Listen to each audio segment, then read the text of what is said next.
সবাইকে নতুন বছরের শুভেচ্ছা। অনেক অনেক ভালোবাসা। নতুন বছর যেন সবার অনেক ভালো কাটে, প্রত্যেকটা দিন প্রত্যেকটা মুহূর্ত যেন আনন্দের হয়। আমার এবছরের ছাদ বাগানের সবচেয়ে বড় আকর্ষণ হলো সবুজ চন্দ্রমল্লিকা। এই সবুজ চন্দ্রমল্লিকা আমি 30 বছর ধরে প্রায় গাছ লাগাই, কিন্তু আজ পর্যন্ত আমার বাগানে কোনো দিনও হয়নি। এই প্রথমবার না জানি কী করে হয়ে গেল, আমি সবুজ রঙের চন্দ্রমল্লিকার একটা গাছ অজান্তেই লাগিয়ে ফেলেছিলাম, এবং সেটাতে যখন সবুজ চন্দ্রমল্লিকা হয়েছে তখন আমি তো হতবাক। এবং যারা যারা এই ফুলটা দেখছে প্রত্যেকেই যেন সামনের বছরের জন্য এটার বায়না দিয়ে যাচ্ছে যে এই গাছ কোথা থেকে পেয়েছি, কোন নার্সারি থেকে নিয়েছি, সামনের বছর আমায় যেন এই গাছের একটা চারা দেওয়া হয়।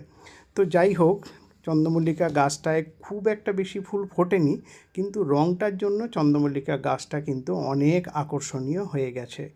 তো সবাইকে আবারও বলবো যে গাছ লাগান। গাছ লাগালে এরকম ফুল ফুটলে দেখবেন সব সময় আপনাদের মনটা তরতাজা থাকবে।